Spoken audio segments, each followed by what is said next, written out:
at least here in Massachusetts, it's somewhat of a decent spring day. So maybe we should get started and not keep people inside and on screens for too much longer. But some of you know me, many of you don't. But for those who don't, my name is Joshua Chestnut.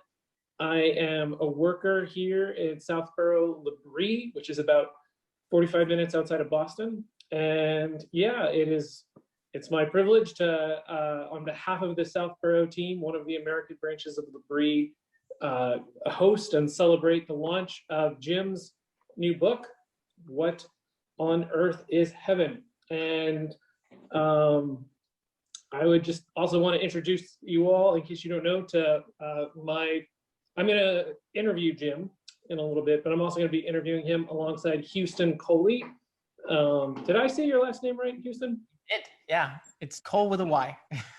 Coley, yeah, Coley, Cole with a Y. And Coley is a film critic on YouTube. You can look him up, Houston Coley. He puts out videos there. He's also a filmmaker himself, and he has been a L'Abri student at Gresham a few times. I believe a couple times. Is that right, Houston? Only once, actually. So I don't have as much experience as probably more people who would be better suited to be part of a L'Abri discussion, but but you're tech savvy, which most of us aren't.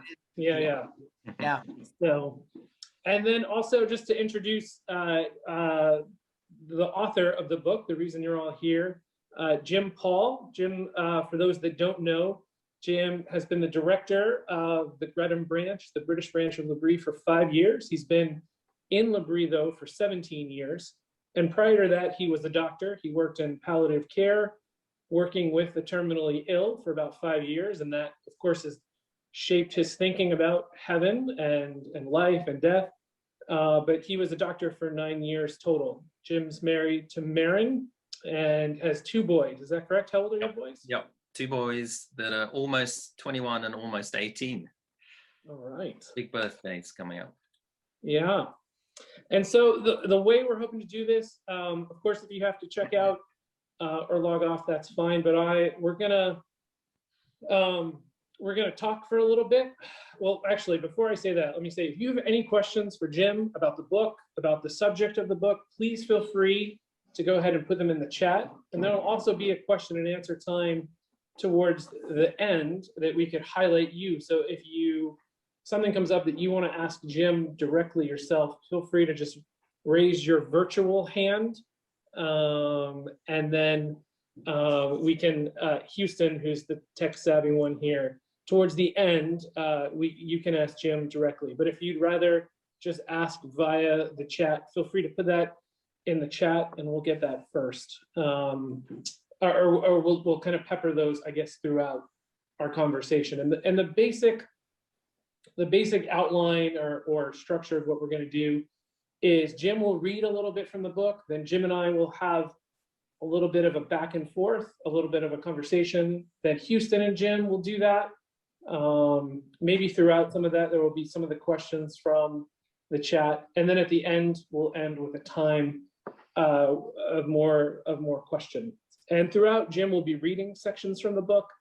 And I have read this book, and not that you need to necessarily trust my word or think that I'm some authority on it. I really enjoyed the book. The book is very helpful. It's very clearly written. There's wonderful images to describe theological concepts that can be heady or unclear. So it's a wonderful read. I'd encourage it kind of for people anywhere along the spectrum of new to the faith, to been in the faith for a while, but need to rethink some things.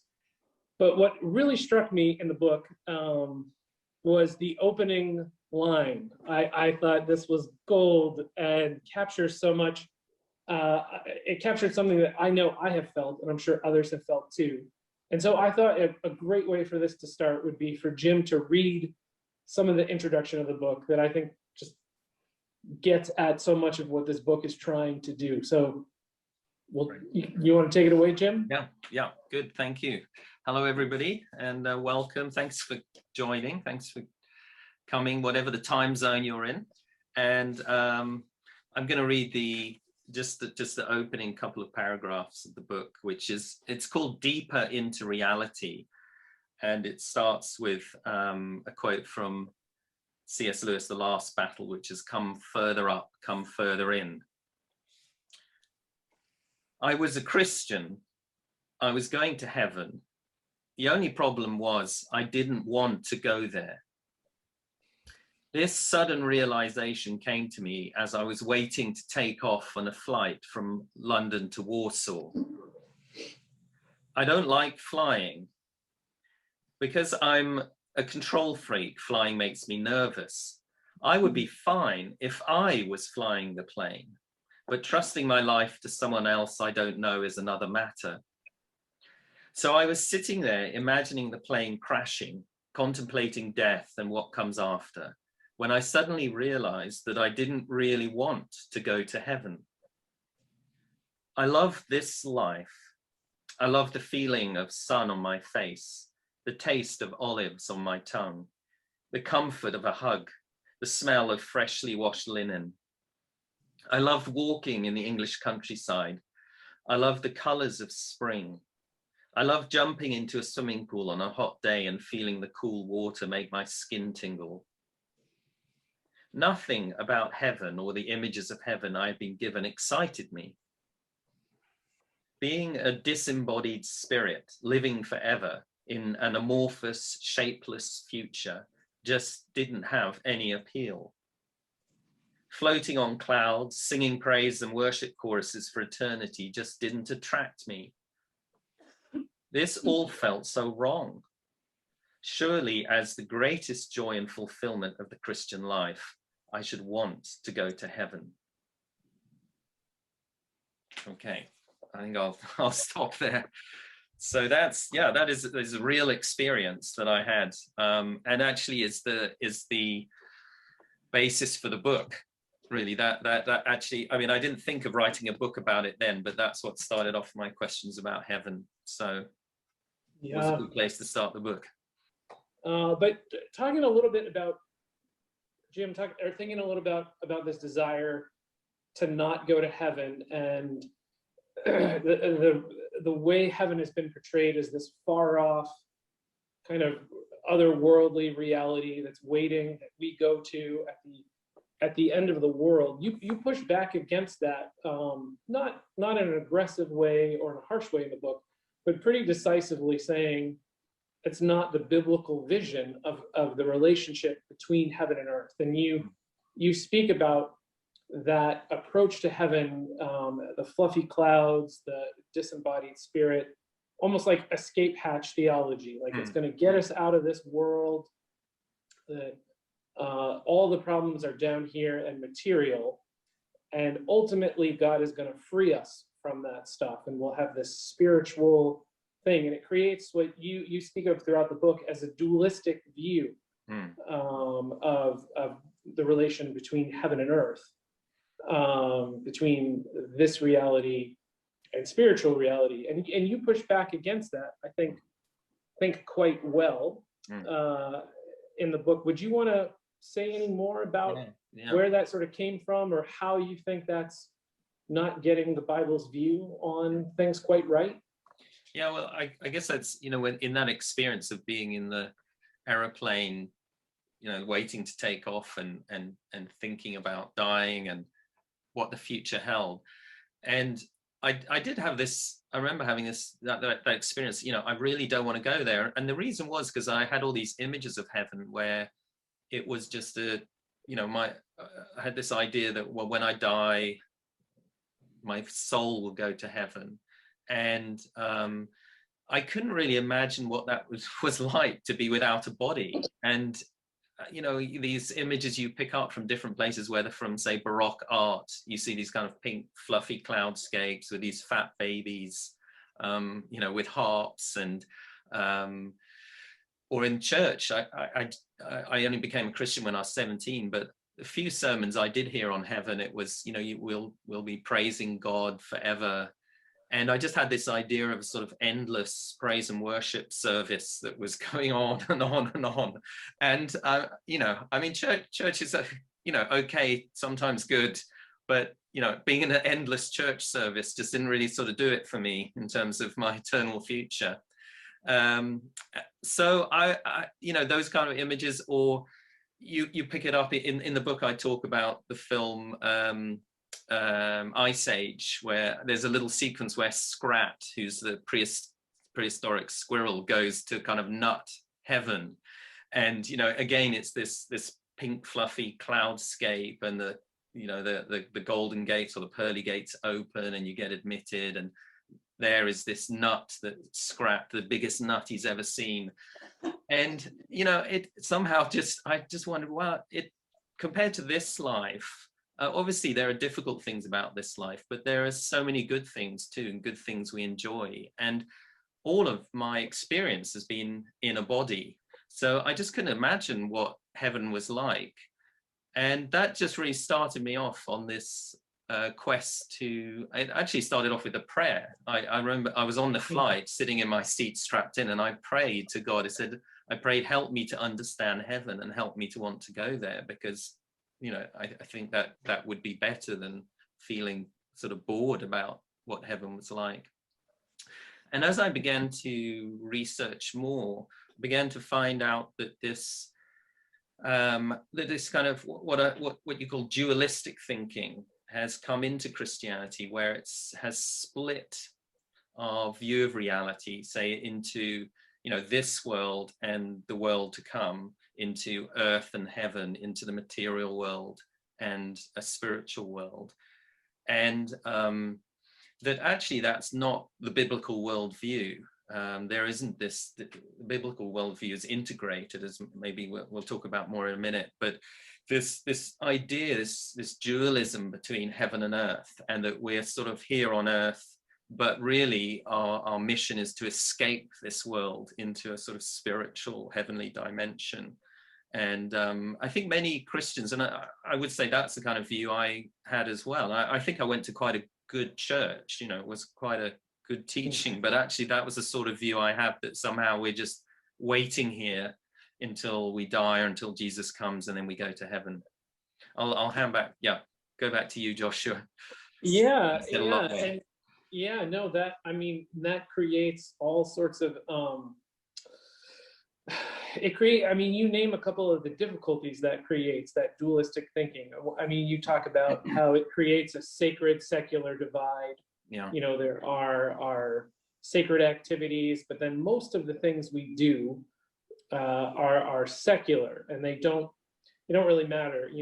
Our work is mostly about getting a paycheck, and maybe if we're really good with that paycheck, we'll give some of that paycheck to missionaries overseas or do some else.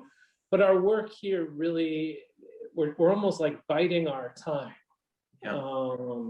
And then you also speak about how this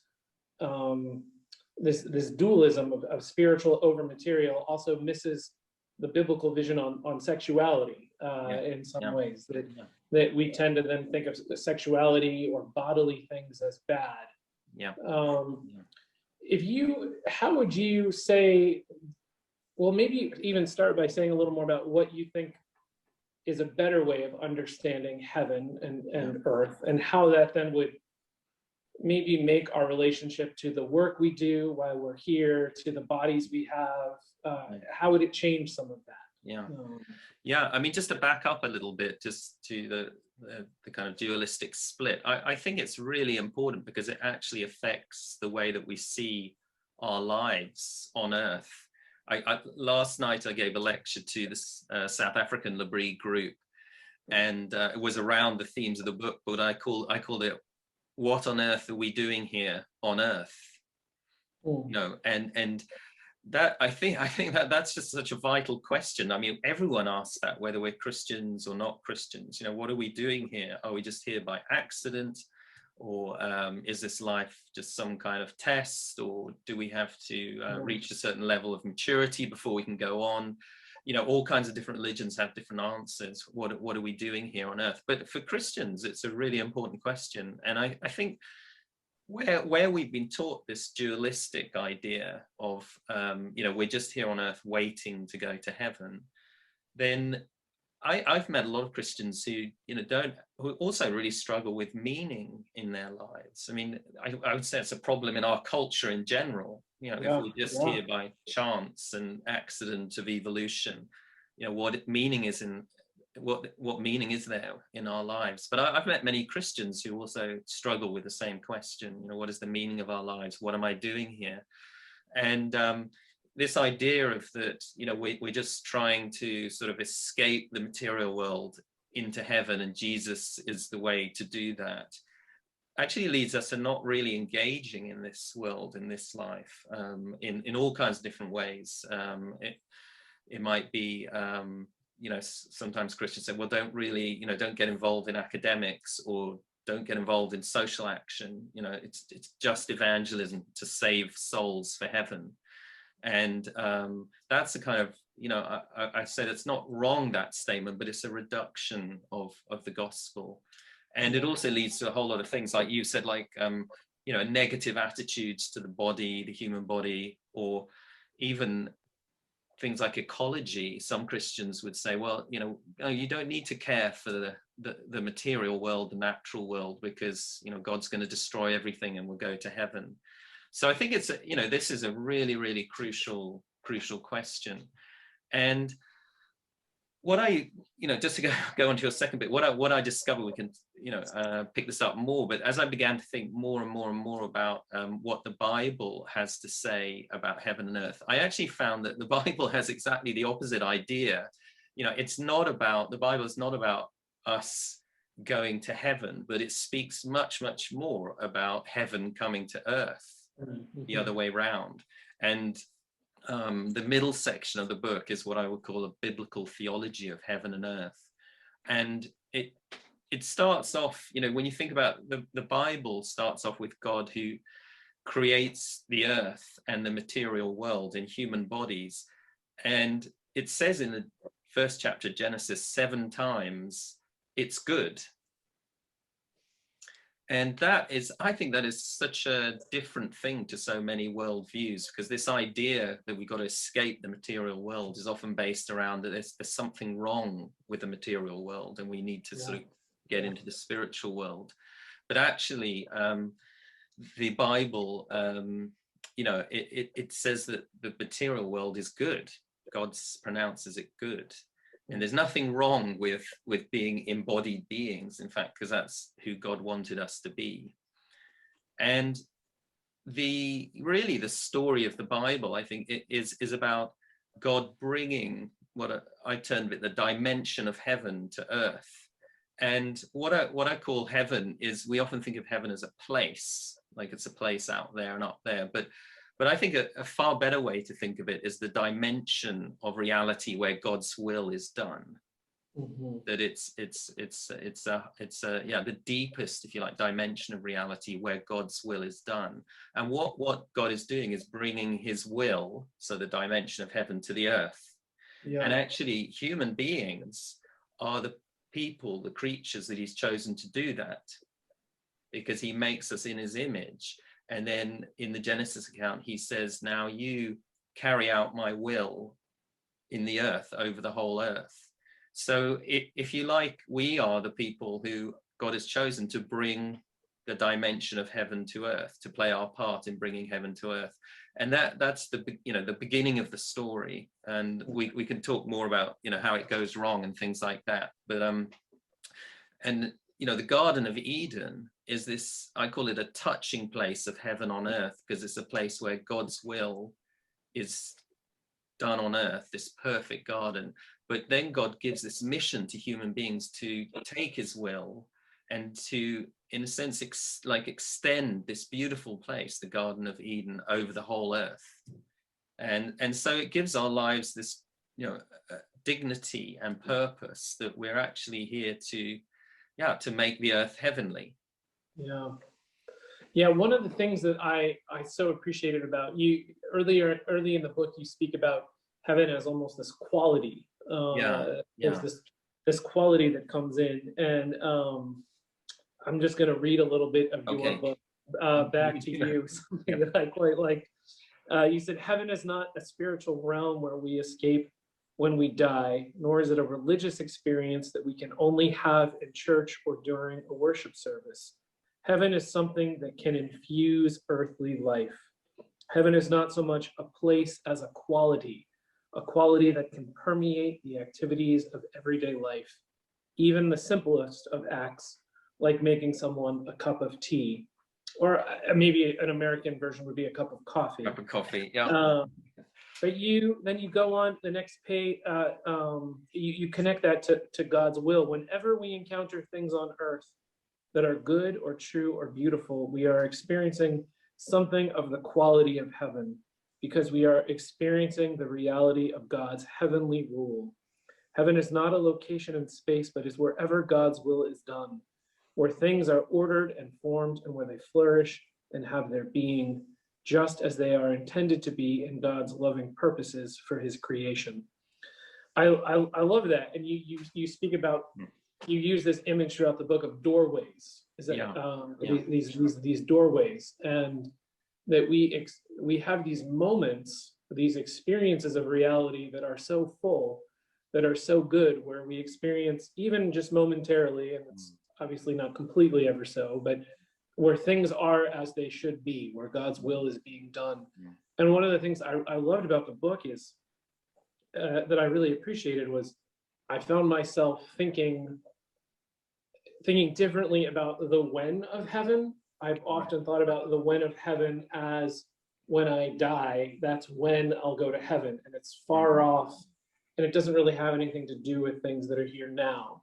But the way you articulated it in the book, that was helpful, and I thought very biblically faithful, made me realize, actually, these times in my life, whether it's the birth of my children, or like good times with dear friends or family around the table, these are all little bits of heaven. When we see justice prevail over injustice, when we see the strong serving the weak, when we've experienced those things, that's like a when of heaven. And almost thinking about heaven, not so much, almost like this prayer of examine, where, at the end of the day, thinking through the day, where did I feel life? Where did I feel death?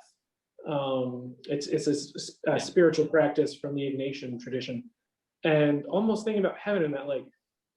Where did I get a taste of heaven today? If I did it all, and it imbues so much of life with the exact thing you were talking about before, with meaning, the thing that so many of us are longing for in this world, because that when the when of heaven is only in the future, it's only for some other place. It's not impossible, but it is hard sometimes to make this world and our life and our work and our bodies and whatever feel like they have any meaning. And maybe we have to talk ourselves into the goodness of those moments mean something else, but what really matters is something future that I can't really put my hands around. So I really loved that language about quality, and it just made me think differently about the when of heaven. I think that came from thinking about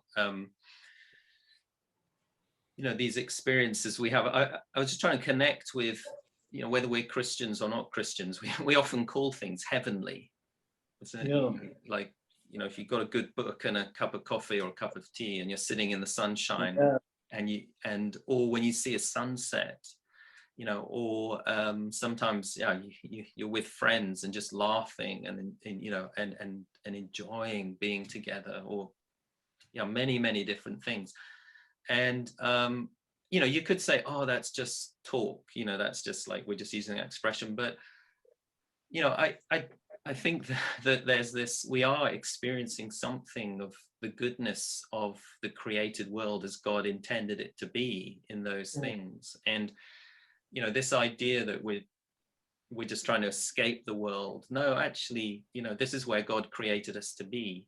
Of course, when we human beings, rejected God and his will, in the Bible, it's interesting, it gives that image of heaven. I call it heaven and earth being separated. So Adam and Eve are you know, they're cast out of the garden, this heavenly place on earth, the place where heaven and earth touch. So they're cast out of the garden, and the way is closed by this angel with the flashing sword that symbolizes the closing of the way. But then what you see in the Bible, this is what you mentioned, is I call them these doors between heaven and earth, because immediately that Adam and Eve rebel against God, it's not Adam and Eve who then go in search of God in heaven, but it's actually God who comes to find them in the garden. And that's a pattern that is just repeated in the Bible again and again and again. And all the time, I was thinking about these doors that God opens. And one of the key ones I first started looking at was the very famous Jacob's ladder, you know, where Jacob is on the run from his brother, and then he is sleeping in the wilderness, and he has this dream. And Led Zeppelin turned it into a song, Stairway to Heaven. But actually, if you look at the story, it's actually a stairway from heaven, not a stairway to heaven, because when Jacob wakes up, he says, this is where God is being present on earth, or is present on earth. It's interesting. It says this is where God is present on earth. And that suddenly like opened my eyes to, oh, you know, the Bible's not about God opening sort of escape hatches for us to escape to heaven, but actually about him opening these doors so that he can come to earth, and his loving power can come to restore and redeem the earth. And so the Bible then follows these things through. You could think of the burning bush or the giving of the law on Mount Sinai, and ultimately, you know, this door is opened in Jesus, and because he is the one from heaven again come to earth. And there's this fascinating moment when Jesus is baptized, and in Mark's gospel it says heaven was torn open. It's a really, really fascinating thing. Heaven was torn open, and the Spirit, like a dove, came and rested on Jesus. And it's a deliberate referral to the creation picture of the Spirit hovering over the waters at the beginning. And it really, it says basically what God is doing in Jesus is not coming to destroy the earth, but to recreate it, this creation, and at this baptismal moment, the beginning of recreation.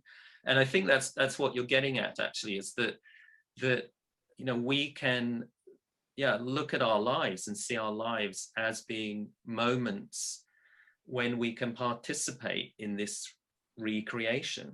And that's what Jesus, his message is an invitation to join him and become a part of recreation, really. And as you said, so you can look at your life, and even in the ordinary, very everyday things, and see this as an opportunity for recreation, in that sense, and to be a part of redeeming the world around you.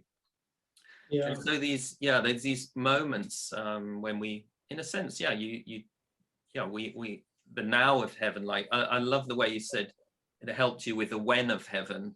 I should write another book called When on Earth is Heaven. But the when of heaven is not just something in the future. It's actually here and now. That's what Jesus says. When he first preaches after his baptism, he says the kingdom of heaven is here. Yeah. He doesn't say, his message isn't, I'm opening an escape route for you. It says, no, the kingdom of heaven is here, and it's amongst you, and it's within you, it's between you. And his invitation is to be a part of the kingdom of heaven that's here. So the now is, it is here. Obviously it's a now and not yet, and we can talk more about that, but it's the now is here. Well, if you write that book, I will help launch that book here. We're on board. I'm down. That what you were saying there just brought to mind one of the questions that was asked, and a question was asked by a friend of the Southborough branch of L'Abri. I didn't see if he was on today.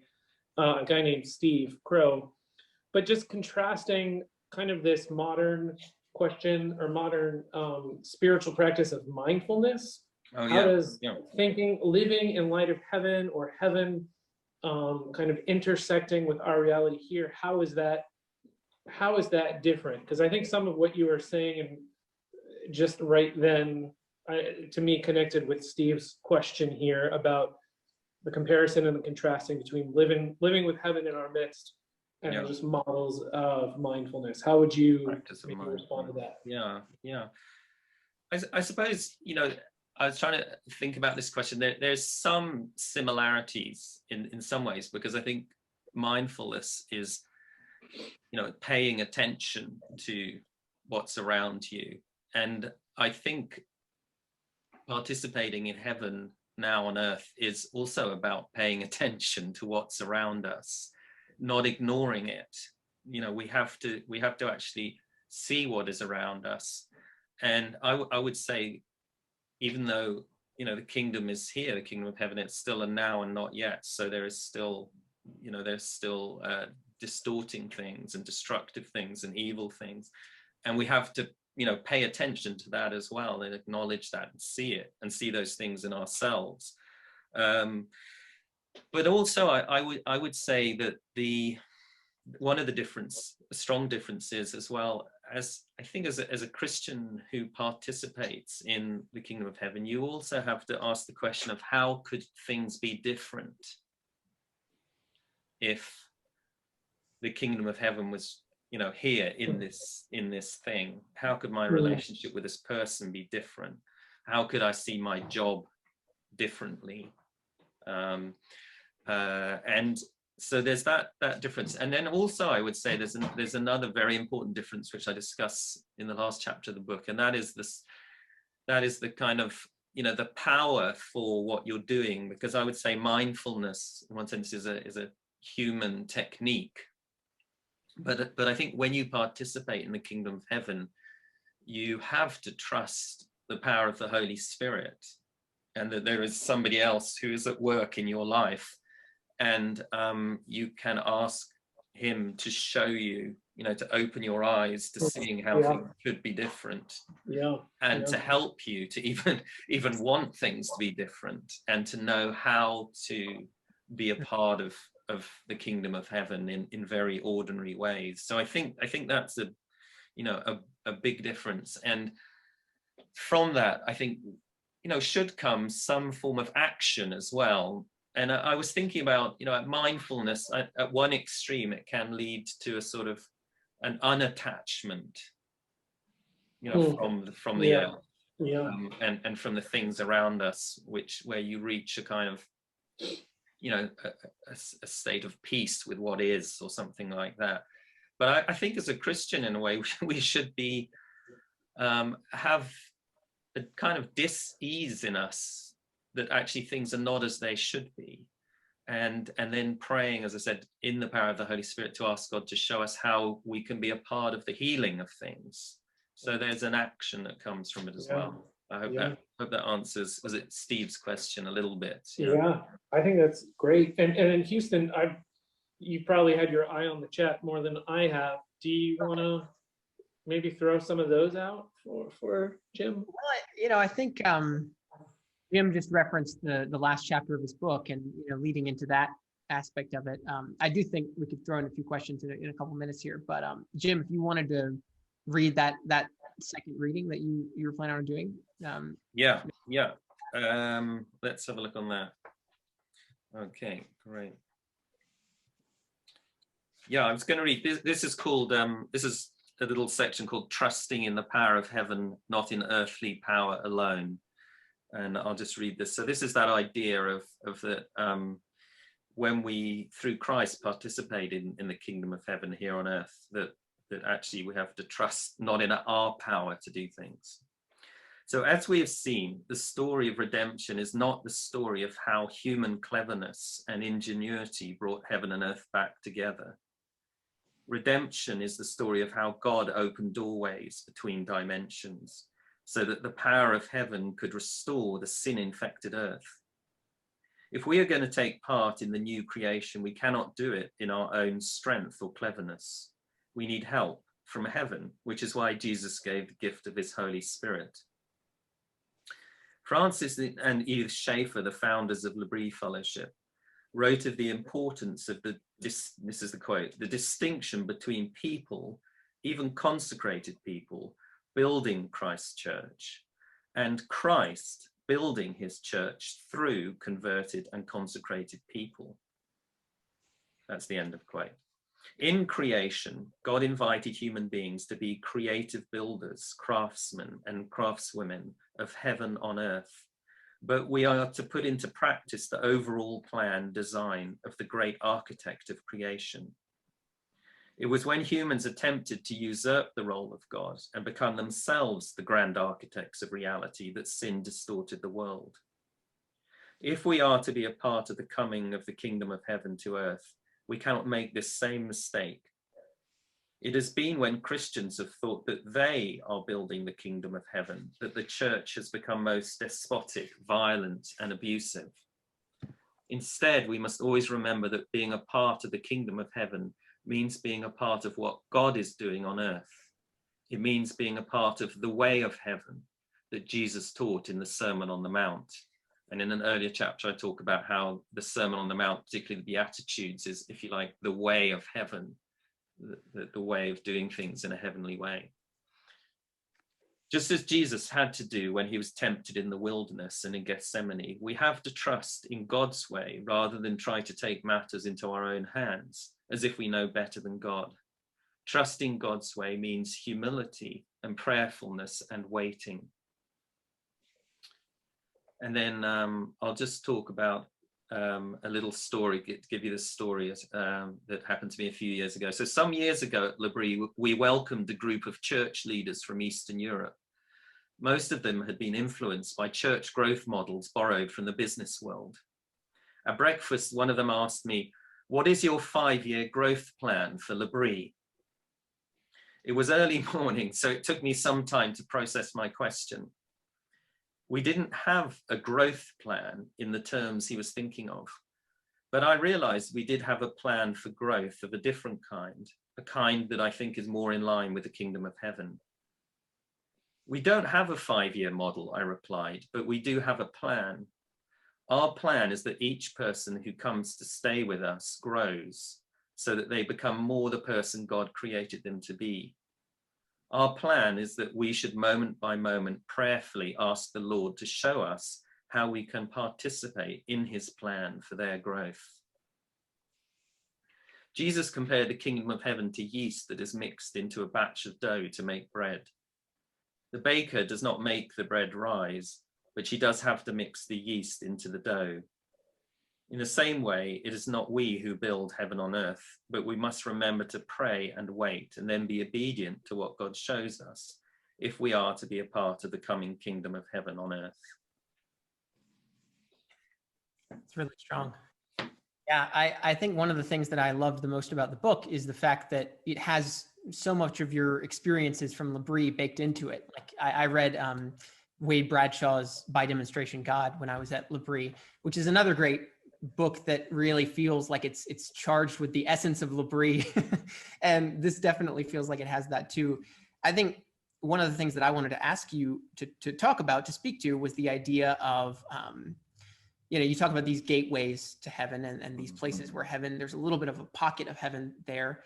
And I think for many students at L'Abri, including myself, we've definitely experienced some of that when we've stayed at the manor and we've been part of the community there.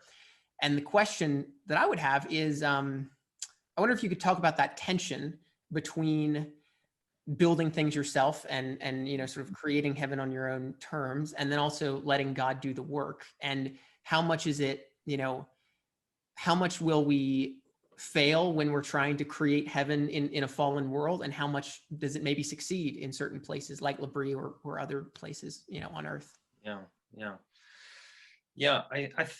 I think that question is really at the heart of L'Abri's understanding of spirituality, and I like to use the word participate, to participate in the kingdom of heaven rather than build the kingdom of heaven or create or make the kingdom of heaven, because I think all those other words begin to sort of point us towards this is something that we're doing.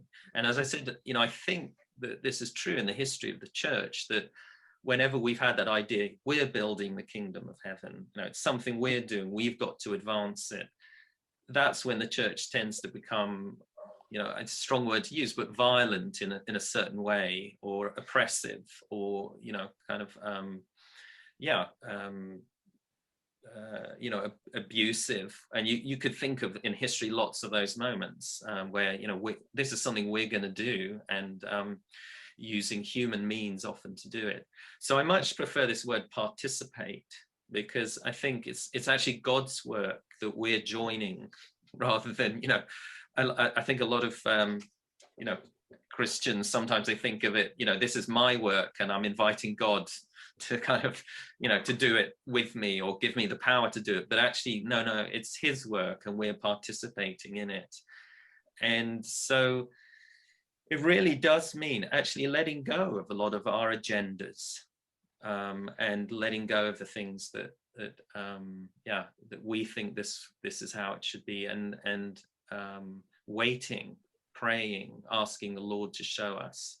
I tried to practice that, actually. I talk about it right at the beginning of the book, when even in writing this book, because I had a sabbatical in 2018, and about a year before that, I started to pray to God. I said, how would you like me to use this time? I've got about 5 months from L'Abri work. How should I use it? And one of the questions I put to God was, should I write a book? But I didn't want to assume that I should write a book, because I thought, I don't know if I've got anything that's important to say or helpful to say. So, I didn't want to kind of, in a sense, that could have been just my agenda. And so I put it to the Lord, and I said, should I write a book, and what should it be on? And then about a month later, I was giving a lecture about heaven to a group of students. And afterwards, one of the students came up to me and they said, have you written this in a book? And that's the first time in my life that it ever happened. And then I gave the same lecture about 2 weeks later to a different group. And one of them came up to me again and said, where can I read about this in a book?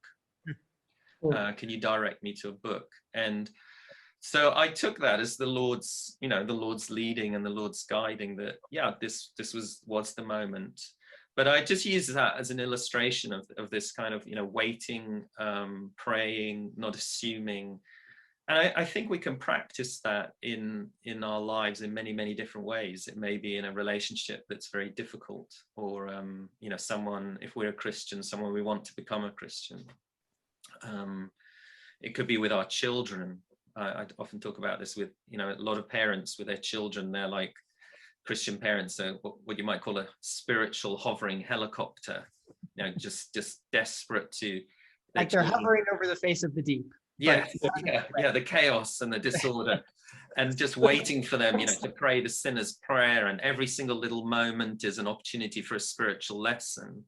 Or, actually you can take your hands off off your children. You can take your hands off your children and actually say, God, I'm trusting you to be at work and in their lives, and to provide those opportunities when there is a time to speak, rather than me sort of, forcing it. At L'Abri, I've met so many young people whose parents, were those hovering helicopters, and often it leads to this deep split in their lives where, they're saying all the right things to their parents, but there's a whole lot of other stuff going on. And actually, I think, because in a way the parents are sort of crossing a boundary. So when you take your hands off, and trust God, it's a deep exercise of faith, but that's how your faith grows, when you see God. Yeah, he really is at work. He really is doing things. And I would say that's the key to participating in the kingdom of heaven on earth. Back to you. Yeah, sorry. Yeah, I talked a lot then. About that concept of, like, I don't know if you use this phrase. I use this phrase. I think you did use this phrase in the book, the mountaintop moments, basically. Yeah. And you just reference, these times where a door opened, through heaven, and like the burning bush and Jacob's ladder and all that kind of stuff.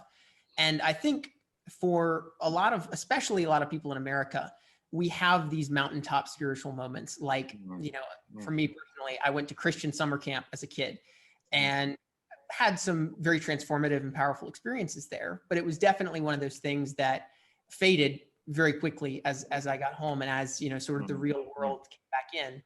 And I think with L'Abri and with your philosophy of heaven, it's really enabled me, even in this past year of being in quarantine, to see the ways in which heaven is all around me. It's not this mountaintop thing.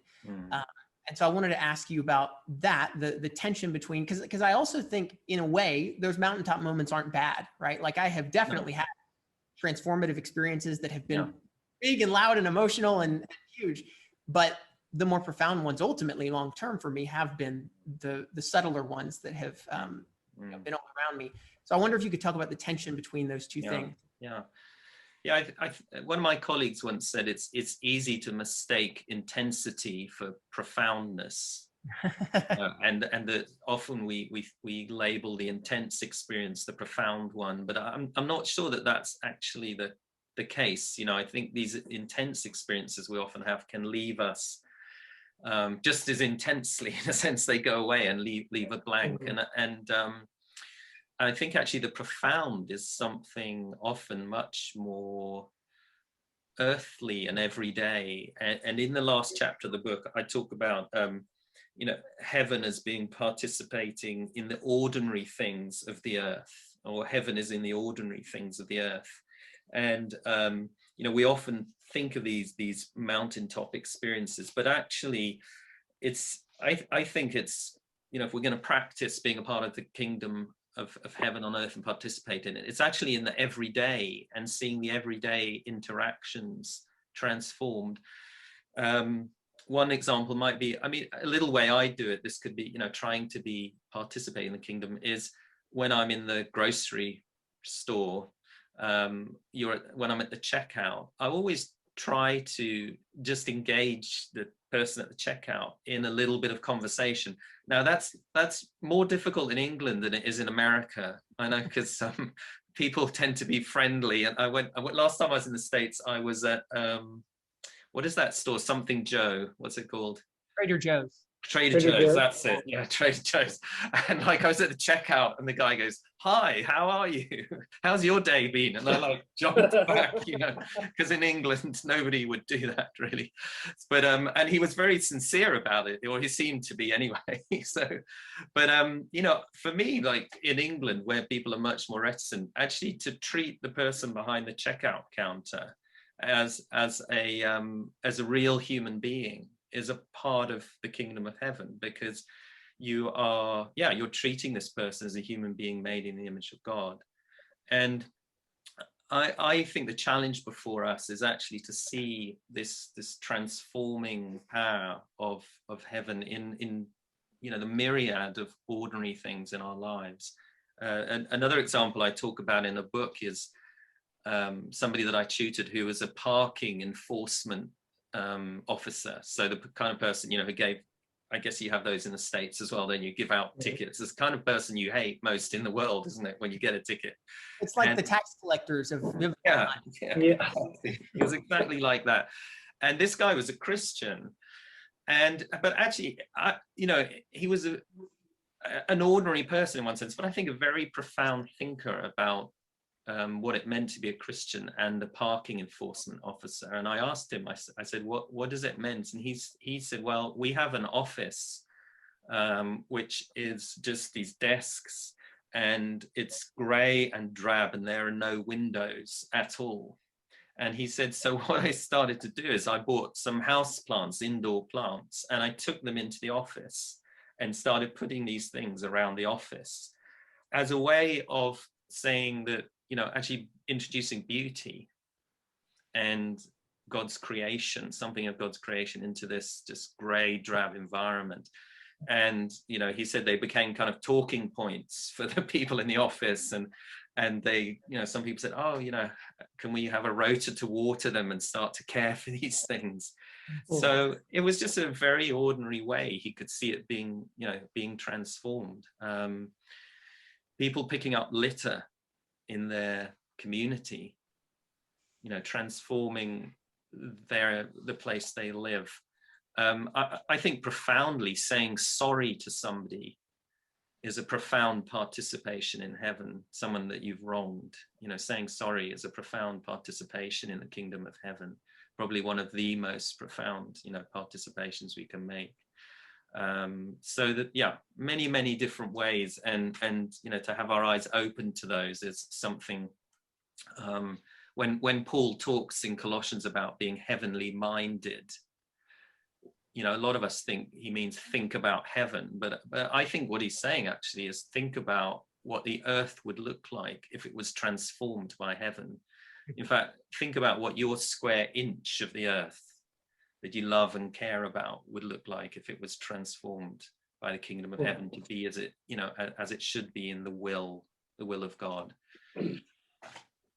Yeah. Right. I had a mentor who talked to me about his hope for me was that I could see the kingdom of God as getting smaller and smaller and smaller until it took over the whole world.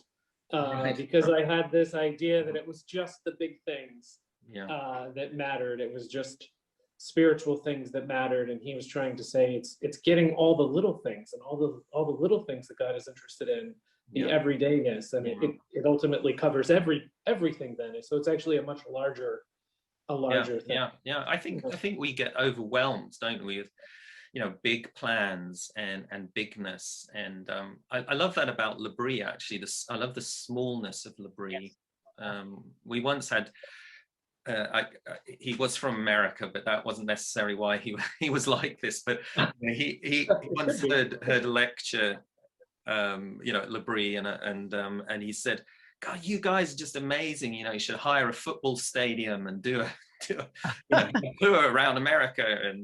And actually, no, I think there's something very profound actually in the smallness of just welcoming 30, 40, 50 people a term, and and welcoming them into a place where, very prayerfully, I'm going to say, L'Abri is not perfect, and we're not perfect, and there are things that go wrong, and we get things wrong. But I think, because prayerfully we're trying to ask God, help us to participate in your kingdom of heaven on earth. There is something, as very, wonderful about welcoming people in. And again, it's not intense. I actually, in L'Abri, I have something where I say, I actually don't want it to be an intense experience for people, but to be a sort of gentle but profound one, where you can actually let God speak and be at work in people's lives, and you kind of have to, you have to be a part of that rather than trying to create something, because, God can do it on his own. He's, that's what he loves to do. That is interesting, because I wanted to ask you about one of the things that I've always loved about you and loved when we talked together at L'Abri was we talked a lot about movies early on. I think you and I talked about movies even before you were my tutor. Right. One of the things that I really enjoyed was the fact that you were able to see God, and I think so many people at L'Abri have been able to see God and see truth in movies that are made by people who don't know God, or probably don't know God in the same way. And finding that truth that is there even when the artist had no idea it was there. Yeah. And I think in that same way, one of the things that you and I talked a lot about when I was at L'Abri was theme parks. I am a huge fan of theme park design, and even on a grander scale, just urban planning in general. I've sort of just been really interested in the last few years. I grew up going to Disney World, and theme park design has always fascinated me in that respect, because in a sense, it is an attempt of very creative people to create heaven on earth. And of course, often it's people who are doing it for a profit, and it's part of a capitalist system and that type of thing. Yeah. But yet there's also something that I think definitely attracts people to Disney World in that way. It has real about it, that so many people want to go. Yeah. And even outside of the context of theme parks, it's like, I know when a city is really, it feels like heaven, like it's a well-designed city that integrates really well and everything.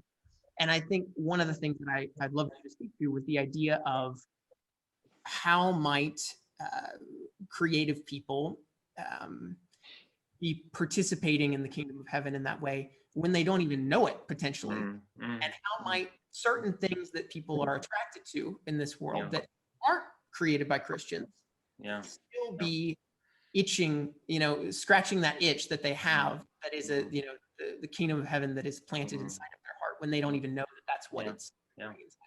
Well, there's a lot, we're all made in the image of God, and as Ecclesiastes tell us, God has set eternity in the heart of every single human being. And so I think that, we all, that's God's common grace, isn't it, to all of us, that I say, God is at work in a lot more places than just in the church. He's at work. Thank God, yeah. Yeah, thank God. Yeah, that's true. Yeah, thank God, that's very true.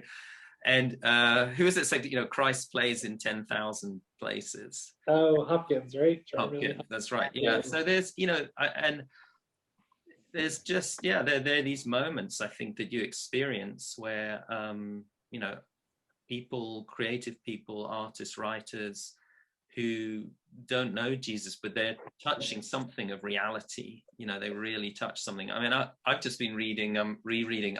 Any of you who are older generation, especially hippies, will know Zen and the Art of Motorcycle Maintenance. Yeah, I can see. I don't know what your first name is, Mark or Mike Ryan, nodding there. I can see him, yeah. And I've got it here. Yeah, Zen and the Art of probably every hippie read this in the 70s, and there was the hippie Bible. I just thought, you know what, I'll reread that and see what it is. And I think the amazing thing about this book is he gets so close to God, and he ends up calling it quality. But if he had just made a little step and said, actually, that is love. The love of God, is what quality is. The quality, he says this quality that's sort of before everything. And he talks about how, if you're mending a motorcycle, he goes on a motorcycle trip across from Minneapolis across to California, down to California. And he loves his motorcycle, this guy, treating it with quality. But I think if he just changed that to love, and realizing that actually, God has created this amazing world in which we live and created us to love it, to see it, to notice it, to love it, to care for it, and in a broken world to mend it, and be a part of the mending of it.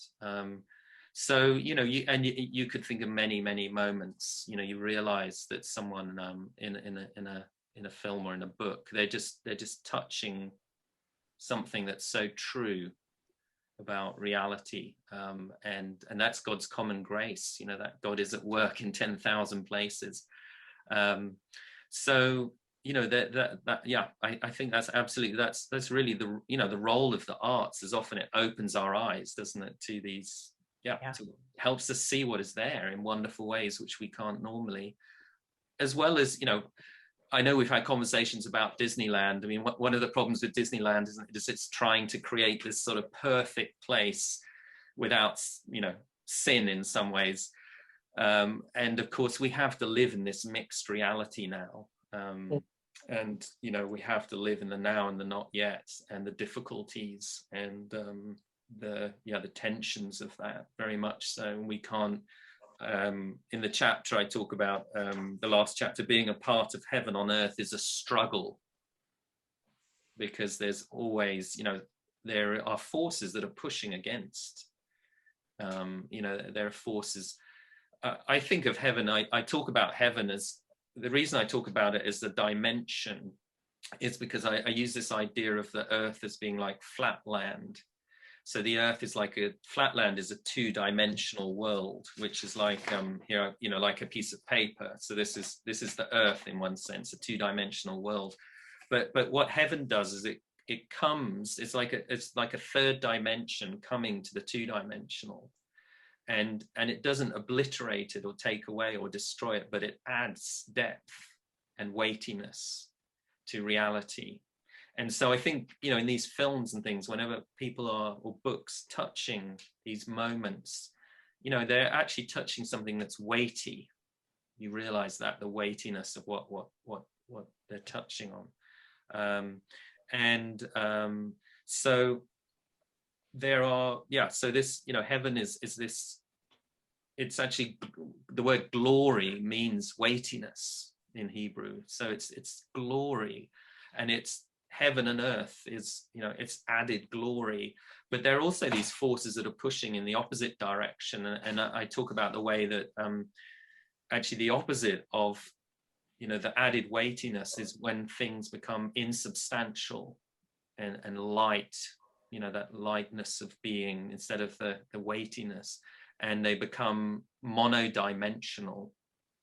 And there's this in the story called Flatland, which I took this idea from, which is a Victorian, written by a Victorian vicar. There's a moment when it starts off with this world of 2 dimensions, and then the third, one of the characters, who's a triangle, experiences this 3rd dimension, which adds, as I said, this weightiness, so that the triangle, for example, becomes a pyramid, which is a 3-dimensional being.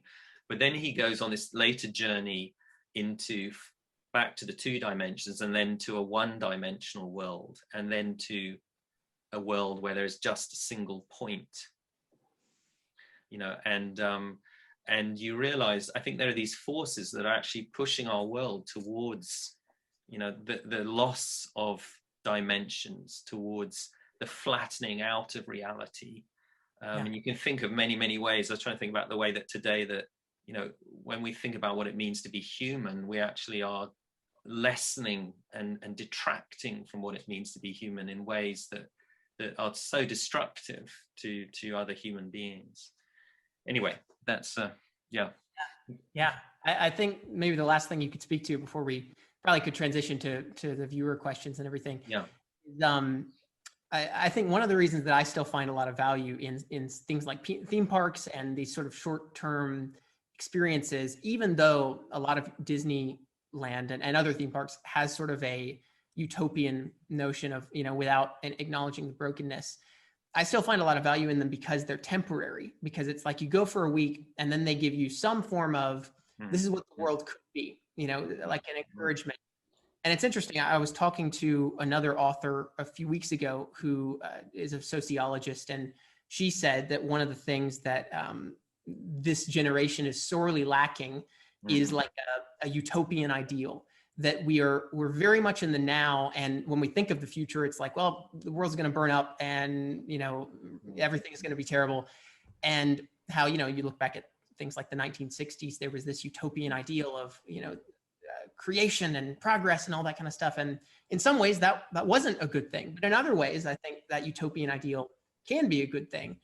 And I wondered if you could speak to that notion with the church, the idea that, for me at least, I think the church can be very in the now and not have a notion of a future that we are aspiring towards, or a utopian ideal. That kind of, Well, it's interesting historically, as you look back, that the modern, you know, philosophically modern idea of progress and sort of a utopian somewhere we're going, in some ways it's a sort of secularized version of Christianity, because actually, you know, the end of the Bible is with this heaven and earth combining. Revelation 21, you know, I saw a new heaven and a new earth, and these realities, these dimensions being combined in this glorious reality, which we will be a part of. We will be, you know, in heaven on earth. I express it, in heaven on earth, and where we will have bodies, resurrected bodies, as Jesus did. And I make an argument in the book, we will also be working, because we will be caring for God's earth. That's the mission he gave us in the beginning, and that's still what God wants us to do. I don't think he ever gives up on that. So so there's this, you know, that there is an idea, we are going somewhere that is, I talk about it in the book as joy, actually, the joy of being with God, and the joy of being with one another, and the joy of caring for God's world. And so there is this future. But I think the problem with modernity is it's always trying to do it, you know, through human programs and human systems. And often, I don't know if any of you have read the introduction. There's Solzhenitsyn's Gulag Archipelago. About 2 years ago, a new edition came out, and Jordan Peterson wrote the introduction to it. And he makes the point how often, like, these ideas of utopia we have actually become forceful, you know, and oppressive. Yeah. And it's a really interesting point. This is his point he makes in it, which I found so profound, is he says, and he's not a Christian, he's making this point, but he says that the problem with these earthly human visions of utopia is that someone always has to pay the price for the utopia. You always have to get rid of somebody. So if you had communism, you know, utopia of a communist society, you have to get rid of all the class enemies and all the bourgeois, etc. And he says this about Christianity. He says Christianity is the only philosophy system, or only philosophy that I've seen, where actually the people that pay the price for the utopia are the Christians themselves. Well, and ultimately, you know, that's Jesus. You know, Jesus pays the price for that, and then we do, because our participation in the kingdom, you know, as I said, it's not something we're doing, it's not something we're making, but it is a sacrificial act, because it's an act of love, you know, all the time. And so in the book, when I talk about, you know, the way of the kingdom of heaven, I use the Beatitudes as the way that Jesus talks about, the way of the kingdom of heaven. And the first of those is, you know, blessed are the poor in spirit.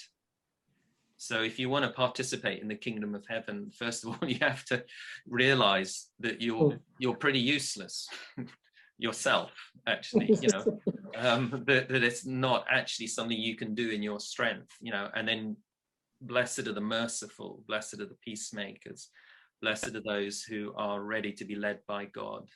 Blessed are you when you even are ready to bear, you know, opposition. And then he goes on to talk about these, you know, ways of the kingdom of heaven coming into our realities, like turning the other cheek or loving our enemies. And all these things are, you know, expression of love, which is sacrificial, self-sacrificial. So he says, Jordan Peterson, you know, that Christianity is the only system, he says, where you don't sacrifice somebody else. But you know, actually we enact that sacrifice in sense, and obviously Jesus has done the ultimate sacrifice. So I found that profoundly moving. Yeah. Maybe thinking about about that sacrifice, and or just the end of life, less about Jesus's but just ours. A number of the questions that came in before, and even some that have showed up in the chat, Jim, are talking about the physical, the reality of physical death.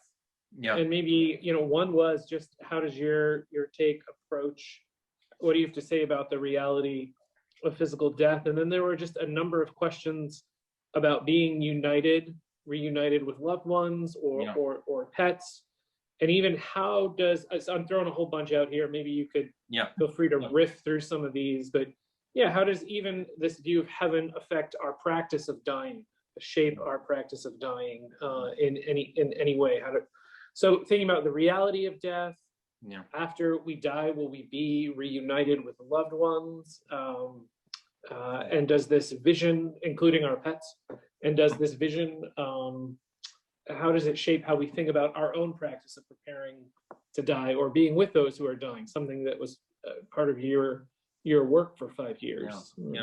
There were several questions as well about the time between physical death and the resurrection. Great. Okay. I'll talk about a little bit about just an attitude towards death and dying, and how this sense of heaven might impact that, and then I'll talk about that.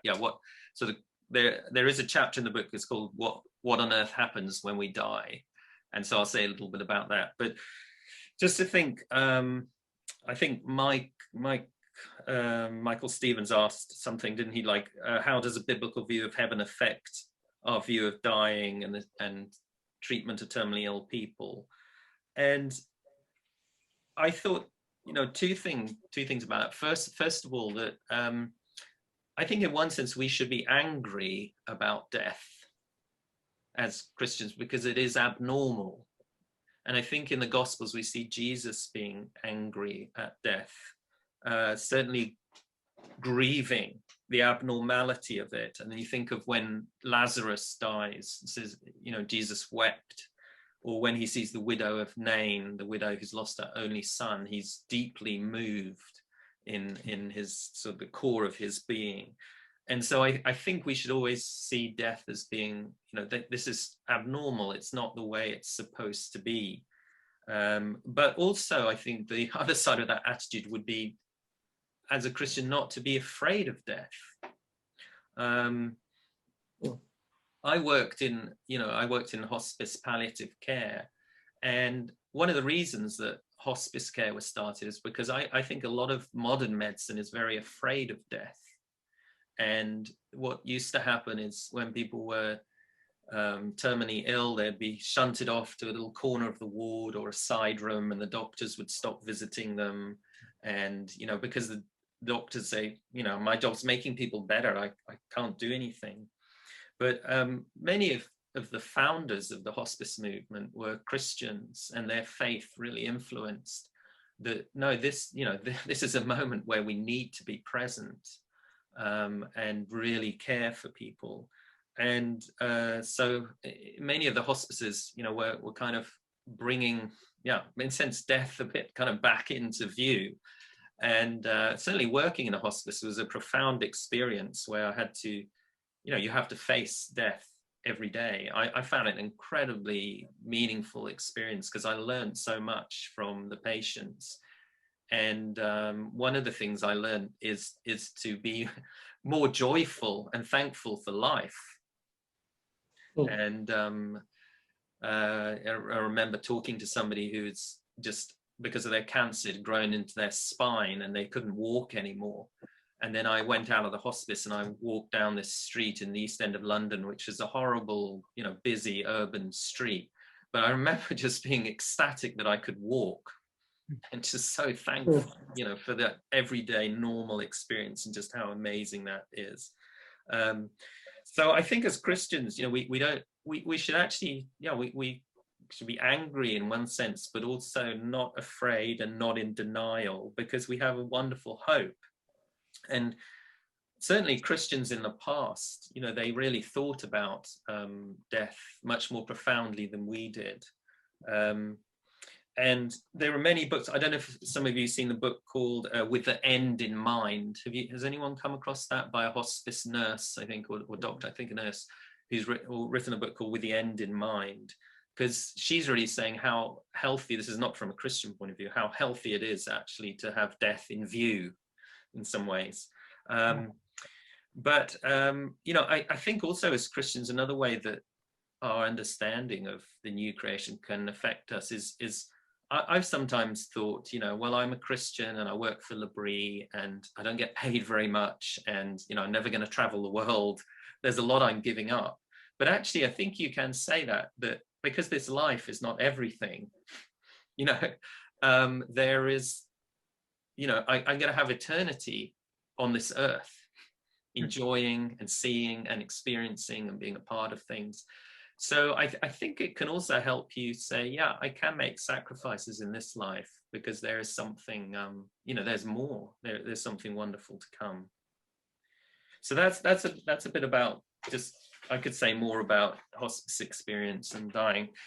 But I thought I'd just talk a little bit about the questions, if that's okay, with quite a few people that wrote in emails, asked questions about, what happens between, say, us dying and Jesus coming again. And I think that what I want to do is just give two answers to that. One, which is a traditional Christian answer that Christians would have understood for many centuries in the past, and one is a new, sort of slightly newer answer. But the traditional Christian answer would be that when we die, what you might describe as our soul goes to be with Jesus in heaven, so in the dimension of heaven. And our body, because it is not yet part of the new creation, is here on earth and decays, but we are kept safe, in a sense, in the presence of God. And what that will be like, we don't exactly know. We're not told too much about that. Some people call that the intermediate state. But I love the words of Jesus to the thief on the cross, because when the thief says to Jesus, "Remember me when you come in your kingdom," Jesus says, he says, "Today you'll be with me in paradise." And I love those, because that, in a sense, that one sentence has three very profound things. He says today, so in a sense, you know, this moment, it's not like you'll be asleep for a while and then be with, he says today you will be with me. So it's a relational experience, and it's paradise, it's joy, pure joy. It will be pure joy, whatever, you know, the moment that the thief on the cross dies, he's in pain and agony on the cross, but he will be with Jesus, and it will be joy to be with God, you know, the God who is love. But the important thing in the Christian worldview is that's not the end state of a human being. And so, as opposed to this idea of, you know, that's our destiny, actually what the Bible says is that when Jesus comes again to earth to bring the kingdom of heaven in its completeness with him, then the dead will be raised, and in a sense, the souls of those who trusted in Jesus will be reunited with their resurrected bodies and be complete human beings again. So that's the, you know, the medieval theologians often talked about the souls in heaven just waiting, longing, and for that moment when they will be reunited with their bodies and in the new creation, the fullness of the new creation. The slightly more modern way of looking at it, you could look at it this way, is that when we live on earth, we live within time. We live in space, but we also live in time, and time is part of God's creation. The physicists say that at the Big Bang, time began at the Big Bang. So when we die, in a sense, we leave, you could say we leave time. If you're a Christian, then God's Spirit is living in you, and you're already a part of eternity. So when you die, you leave time and the part of you and enter into eternity. So it could be that the moment that you die is also, because you leave time, is also the time that on earth Jesus comes again to earth. So for you as the person that is dying, it's the blink of an eye before you're already reunited with your body in the new creation. For those on earth, obviously time passes. I don't know if does that make sense to you as a kind of time perspective? I can see a few people nodding. Okay, thanks. It's the ones I can see. I can see Kurt and Alex. Good. So that's a kind of, you know, a modern perspective, and I think that may be the case, because when you begin to think about heaven and earth and these dimensions, I'm sure they're a lot more complex than we think they are. We tend to just think in this kind of earthly, as I said, a sort of flatland way, but there's much more to reality than that. Whether the question several people asked, whether people that are in that intermediate state, a soul in heaven, can know what's going on with their relatives on earth. I don't know the answer to that question, and certainly if you take the kind of more modern view, the kind of time, should we call it the kind of time travel view, then you could say that it's a mute question, because actually the moment that you leave time, you would come to the moment when Jesus comes back to earth into the new creation. So there wouldn't be a sort of time in between from your point of view. Somebody else asked as well whether people in heaven can pray for you while you're on earth.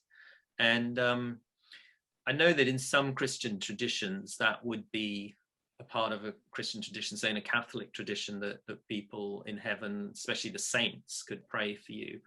I would say in a sort of Protestant and Reformed tradition, one would say that that's not necessary, because Jesus is praying for you. In Romans 8, it says, Jesus always intercedes for us at the right hand of the Father. So in fact, Jesus is speaking to God the Father on our behalf all the time, so that it would, I don't think it would be necessary in a sense for other people to intercede in that kind of way, because Jesus is doing that on our behalf all the time. So that was just a question that someone asked on that. Was there another bit to that question? I can't remember if there was. Nope. Oh, pets. Pets, yes. Animals, yeah. I always get asked about animals in the new creation, and or whether often people ask, will there be animals in heaven? And I did come across on Amazon an entire book, I think, that's called Will My Pet Be in Heaven? And obviously a lot of us are very attached to animals, and one person wrote in to use the example where C.S. Lewis in The Great Divorce talks about a lady he has a vision of her in heaven, and she's surrounded by animals that she has loved on this earth, and they are there praising her in heaven. And I definitely think that there will be animals in the new creation, because they are part of God's creation in the first place, and they are good. God says that about animal life, and we are given to care for animal life. And so when God is recreating his earth, I don't think there doesn't seem to me to be any reason why he would not be redeeming and recreating animal life as well as part of the new creation. And many of the reformers spoke a lot about the new creation and the redemption of animal life, and many of them worked on earth as well towards the redemption of animal life. So for example, somebody like William Wilberforce, who we know primarily as, certainly in the UK, as the campaigner against the slave trade, who was a member of Parliament who ended this, through his campaigning, ended the slave trade in Britain and its colonies. But he also started a campaign for the prevention of cruelty to animals, because he really felt that we were given to care for animals, and that was part of our creation mandate and part of our mandate of participating in the new creation. So it was even said, apparently, that at that time, the time of, say, the Great Awakening in the UK, you could tell when a miner had become a Christian by the way they treated their pit pony. So that would be the pony that they looked after, which were, animals were treated incredibly cruelly. There's a acquaintance I know comes to the Friday lectures, has written a really good book that I quote in my in here about the reforms. So they would talk quite a lot about animals praising God and being a part of the new creation as well.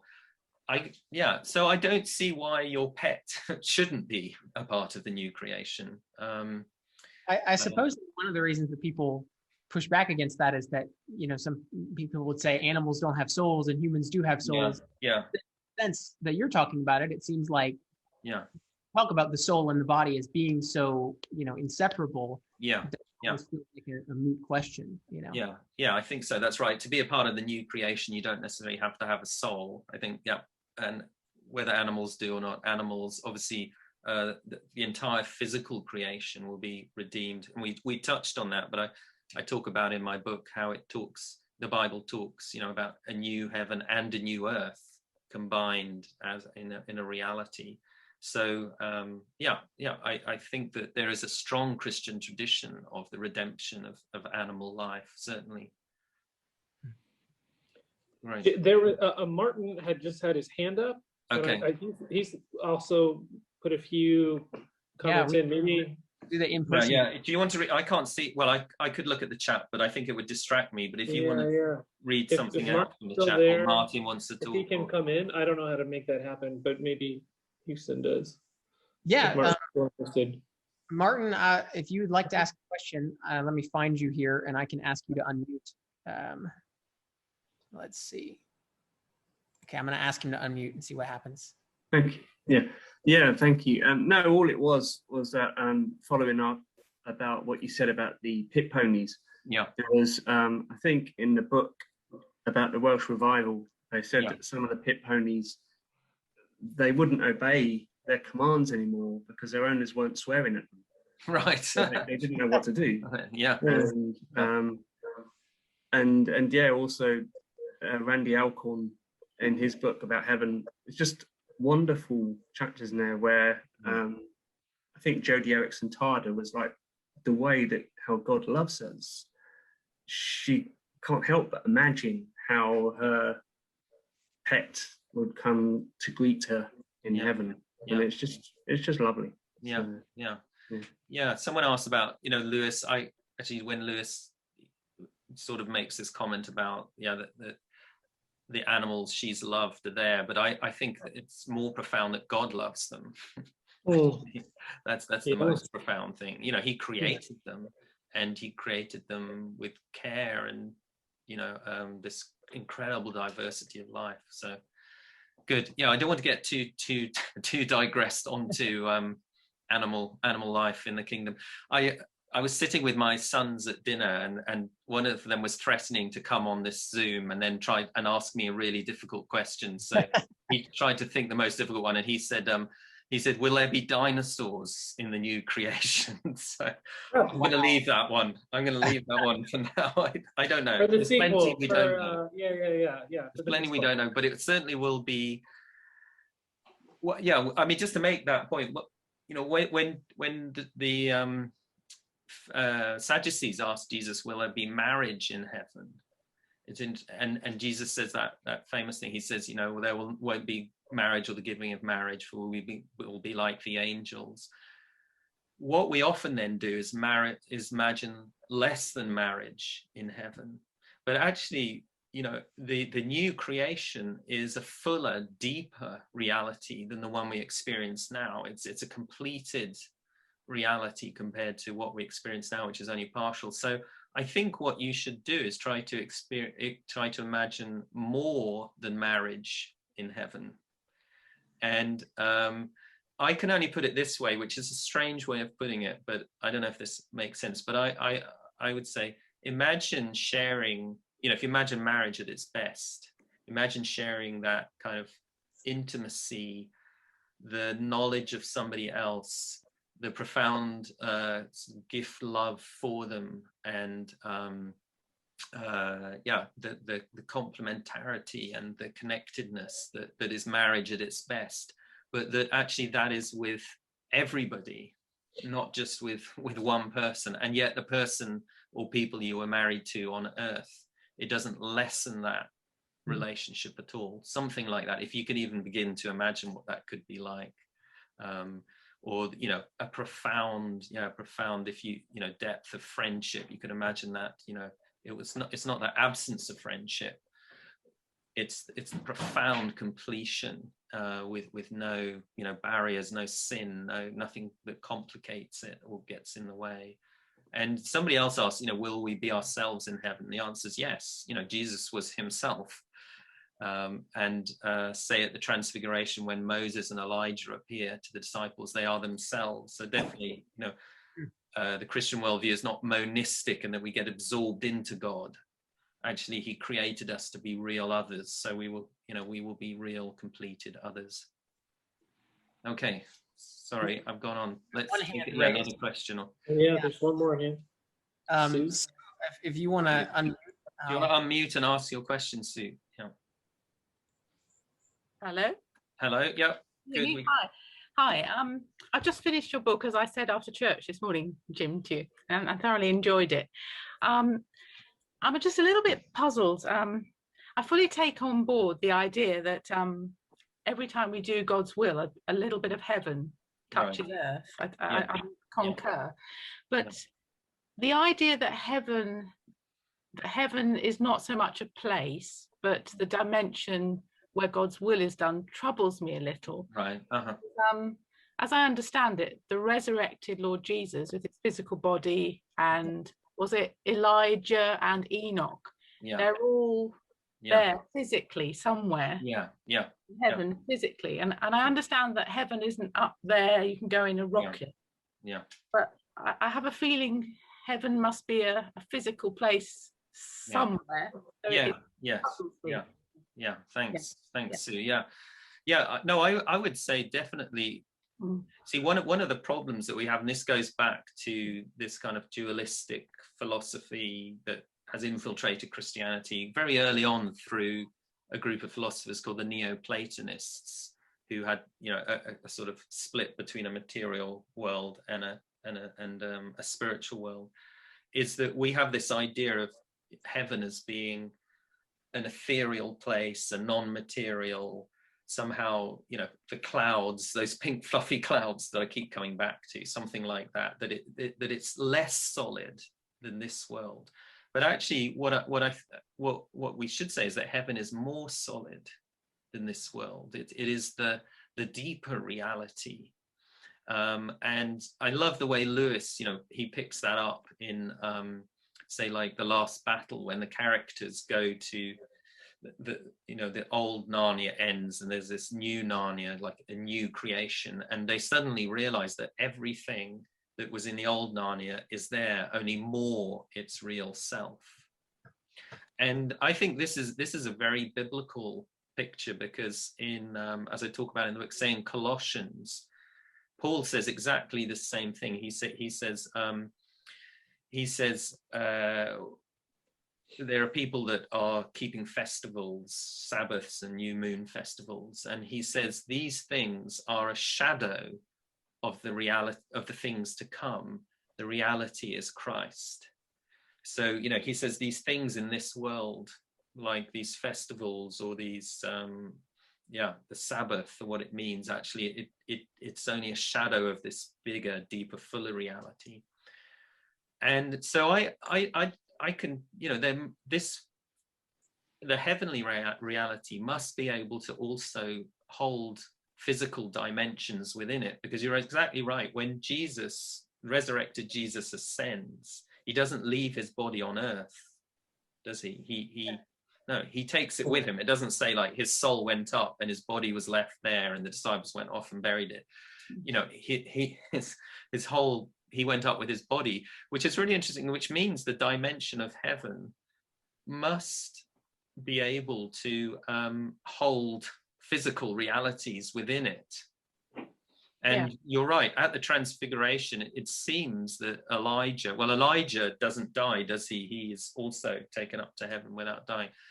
And then at the transfiguration, Elijah and Moses appear, and it seems to be with their bodies. Otherwise, I don't know how the disciples could have recognized them. And the reason I call it a dimension, I mean, it's struggle to use a word, but the idea that I'm getting is that, you know, we live in 4 dimensions of the 3 dimensions of space and the dimension of time. So we live in 4 dimensions, but you know, heaven isn't a location, as it were, within our dimensions, but it is, you know, it is. And I was trying to struggle then, what is it? You know, it's not within the dimensions. It's not like up there, as you said, or we can travel there. You know, the Jewish Bible writers knew that as well. They weren't naive people, because they knew the whole creation, you know, was created by God, and he was not within his creation in that sense, contained within it. So I try to just use this word that it's, you know, heaven is a dimension. And when you begin to think what a dimension is, you know, if you think of this flat bit of paper, which is 2-dimensional, and then when that becomes 3-dimensional, it becomes a cube, doesn't it? If you see what, if this square becomes a cube, and then it's interesting because the cube can hold a whole, do you see what I mean? It can hold a whole lot of physicality within it. In fact, it can hold almost an infinite number of pieces of paper, of 2-dimensional squares within it. So yeah, that's, you know, if the word doesn't work for you, you could come up with another word, but I think it's you know, that's the kind of picture that I use, as an illustration. Somebody asked me, are you talking about that as if that is the way it is, or it's an illustration. I would say it's more an illustration, and all the time what we're doing as human beings is in fact, this is, you know, we are in a sense, because we live within these 4 dimensions, we have to speak about other things in those terms, don't we? In fact, that's what God does when he gives us his word in the Bible. He talks about bigger, deeper, fuller things, but in words that we can understand all the time. So that's helpful, Jim. So I find it helpful you say that heaven, even now, before it's come down to rejoin earth, can contain physicality at the moment. It's more of a mystery, because if the angels are in heaven, when the angels come to earth, they can certainly manifest themselves in very physical ways, can't they? Because they can wrestle with people or fight battles or move stones away from tombs. And you see what I mean? You know, so there's, I think this whole sort of understanding, you know, that there's a physical world and then a spiritual non-material world is actually this dualistic way. And I think we have to kind of, I don't say that I understand it all, but it's more complex and much more wonderful than that. Right. Awesome. Who else would like to?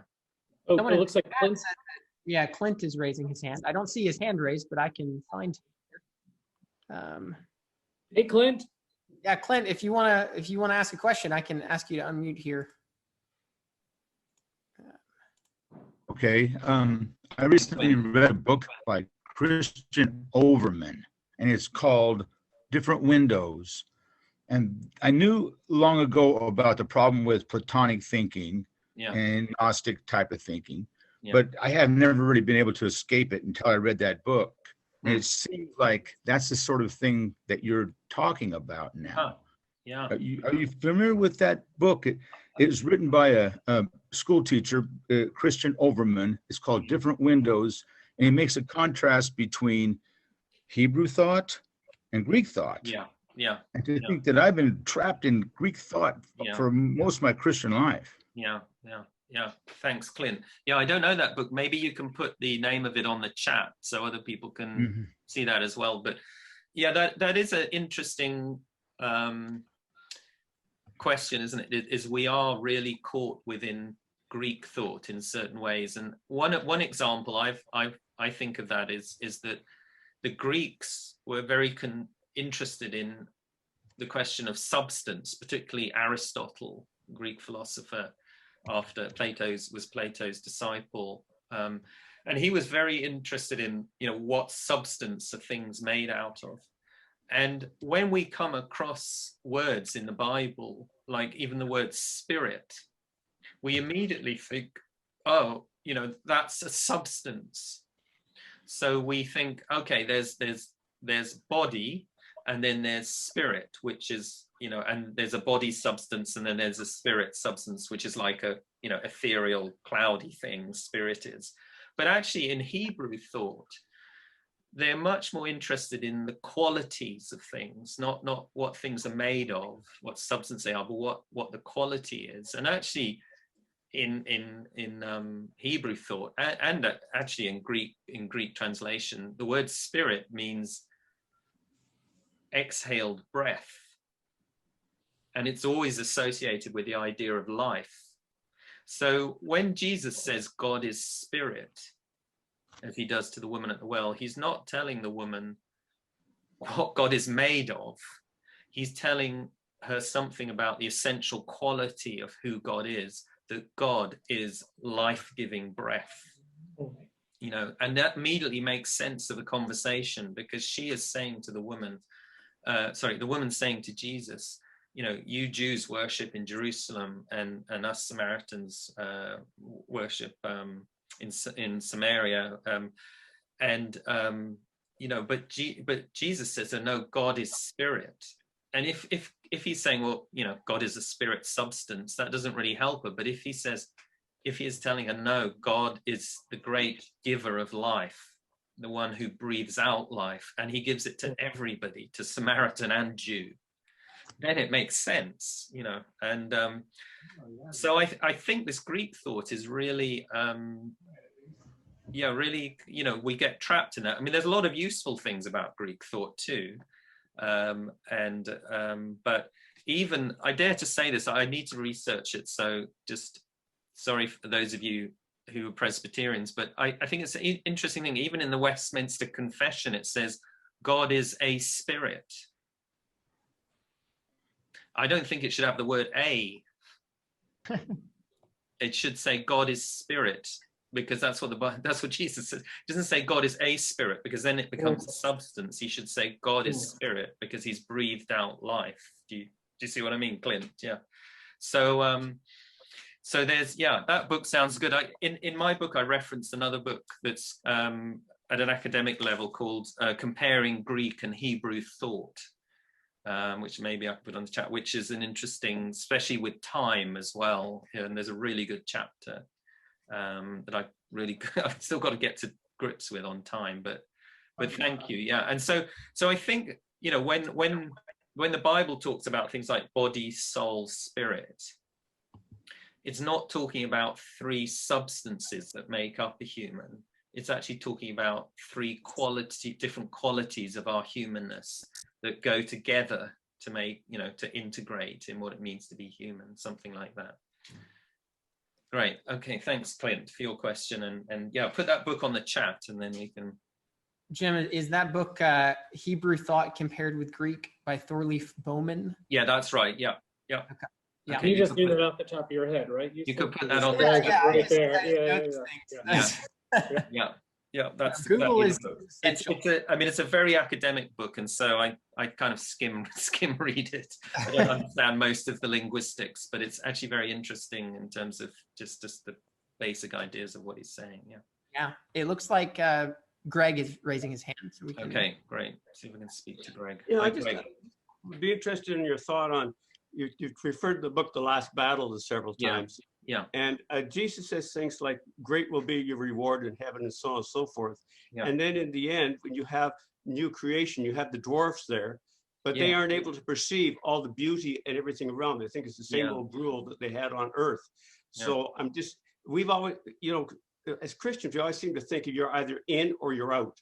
Yeah. Sort of thing. So where Lewis seems to imply that everybody is in, but you perceive this new creation differently. Yeah, I wouldn't say that Lewis is saying that everyone is in, because if you remember before that that passage, there is this door. Do you remember the door in the stable, which the characters go through? And then as the old Narnia ends, actually Aslan stands by the door with his shadow on one side, and all the characters and creatures of Narnia come up to the door, don't they? And some go through, and then some go off to the side into Aslan's shadow. So I don't think that that Lewis was a universalist, but I do think that he had some idea of, let's say, a kind of, I mean, just to use the word, I wouldn't necessarily share this belief, but he would have some idea of sort of purgatory, where people are, like the dwarves there, are preparing sort of to be, they're not yet ready for the new creation. And I think if you read in Lewis's letters to Malcolm, he talks about some of his ideas there in one of those letters to Malcolm, about halfway through, or the 2/3 of the way through. So Lewis, I think he had that sort of that sense, but I don't think he was a universalist. Well, he wouldn't be a universalist because was not Lucy, but I forget the name of Susan. Susan, wasn't there. Yeah. You know, so he, to some degree, he's not a universalist, but he did, with the dwarfs being there. Yeah. It's you know, they're experiencing this new creation differently. So I'm just saying that biblically, we never seem to address this, is that we won't have all the same experiences in the new creation. It isn't just either a case of being in or out. Right. You might be able to be in, but maybe you won't experience it the same way, or you'll have a different relationship with it than others there. Yeah, I don't know. I wouldn't say the Bible speaks to that question specifically. I can't, I can't really, couldn't think Like of anywhere. the only one I can think of is that great will be your reward in heaven. Right. So I mean, yeah. it sounds like you're going to get a different, a better reward for whatever reason, I'd love to, Greg, if I could read you, or just read a little bit. It's in the chapter where I talk about that idea of a reward in heaven.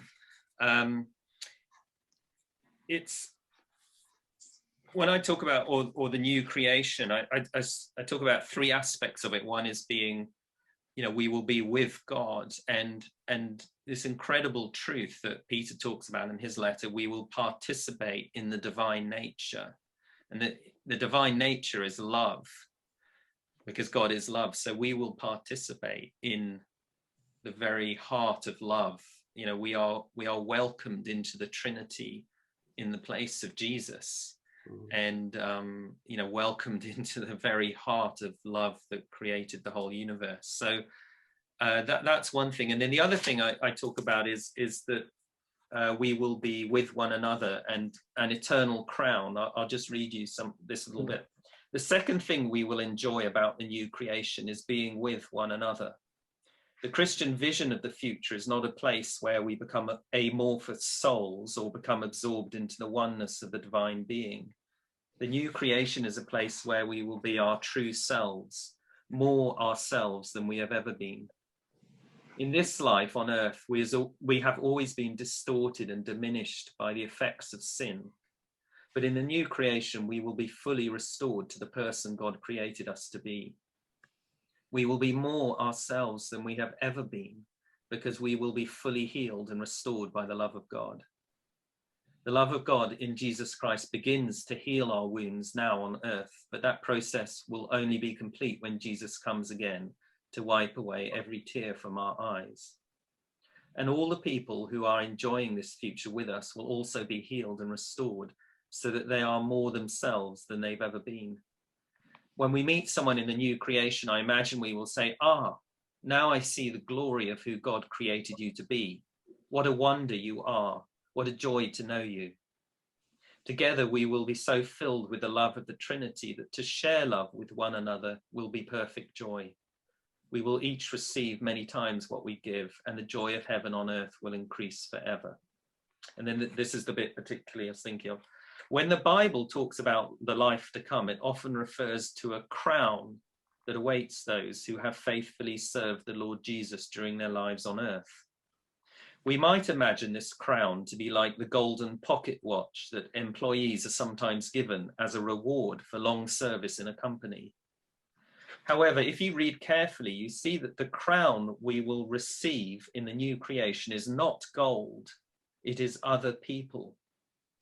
The Apostle Paul describes the Thessalonian Christians as the crown in which he will glory in the presence of Jesus. And he calls the Christians in Philippi my joy and my crown. These are people with whom Paul has shared his life, and people whose lives have been transformed by his teaching, encouragement, and love. Our crown, or maybe you could say our reward then, is not a lump of gold. It is the joy of being in eternal relationship with the people whose lives we have blessed with the love that we have received from God. I sometimes imagine the new creation as being a place where we will meet people, perhaps people we have forgotten that we ever met, and they will say, "You may not remember, but you said something that changed my life, that gave me courage when I was full of despair." Or, "The kindness you showed me gave me hope that there could be goodness in the world." Or, "The way you forgave me when I hurt you showed me the reality of God's love." Then someone else might come up and say, "You won't know this, but because of your love for that person, they were able to show me kindness in a similar way, and that released me from my guilt, which had been a destructive burden all my life." And so on, and so on, and so on. Our crown, our glory, will be all the unseen ways we have been a part of the kingdom of heaven in the everyday acts of love and service we've done on earth. These acts will have been like ripples of the glory of heaven on earth, and who knows where such ripples will end. Thank you very much. That's just wonderfully put. It sounds a bit like the thinking sounds a bit like a cross between N.T. Wright and C.S. Lewis. Yeah. But that was wonderful. I can't. As soon as it's over, I'll be ordering the book. Well, thanks, Greg. Yeah, I'm not sure I'm worthy of being compared to those two, but anyway, yeah. But I wanted to catch that. You know, the reward is, I think, that of actually seeing. You know, Jesus talks often about the things that no one else sees. You know, he sees, and these things will be seen for the glory that they are in the new creation. So yeah, thanks, Greg. Wonderful, thank you. I was just gonna say, I have this huge arrow next to that quote in the book. I actually read that and put the book down. I thought it was so beautiful, Jim, that part. But I think Naomi had a question. Is that right, Naomi? Did you have your hand up before? Were you maybe get unmuted? Yeah, I'm gonna ask her to unmute here. Oh, there we go. Oh, hi. Yeah, I didn't put my hand up, but I had entered a question. Oh, you entered it. Sorry, I missed it. Yeah, that's okay. I just was curious why you think our Christian tradition has strayed kind of towards this more escape hatch version than kind of what you're talking about with heaven coming to earth. Yeah. That's a very good question, and I think the roots of it go right back into the beginning, actually the first Christian congregations as they met together. If you read, say, the letters of Paul, say in the Colossians, you can already, his letter to the Colossians, it comes in a lot of others, you can already see this influence of a kind of dualistic worldview coming into the early Christian congregations. So an example would be in Colossians chapter 2, where Paul talks about people saying that, you know, in order to live the spiritual life, you have to treat your body very harshly. And that would be a kind of dualistic view that the material body is bad and it needs to be subdued so that you can concentrate on the inner life of the soul. And so that idea, you see Paul and Peter already kind of having to fight against that kind of idea coming into it. And in a way, this, like, you know, this split in reality between a sort of spiritual and a physical realm, it perhaps seems so, I don't know, so you know, some people might say it's so obvious in some ways. I think even the disciples suffered for it, because when they saw the resurrected Jesus, you know, in Luke's gospel, their first response was, "It's a ghost." You see, so they expected the resurrected Jesus to be this kind of spiritual soul entity, and it took them a long time to understand that he had a body. You know, he says, "Touch me, I have flesh and bones," and then Luke says, and because they still didn't believe, Jesus says, "Give me something to eat." And, you know, they give him a piece of fish and he eats it, and it doesn't fall through him; it stays in his body. You know, and Mary at the tomb, when she sees Jesus, she can hold on to his feet, you know, and Jesus, he really has to say, "Let me go," you know, and go and tell the disciples. So it's quite hard, you know, it's really hard. And maybe it's because it's always attractive for us, this idea of escaping the world, because the world obviously is full of difficulty, you know, it's full of brokenness. We're full of brokenness, and obviously our bodies age and let us down. And so this idea of, you know, that we have to escape the material world, and there's something wrong with the material world itself.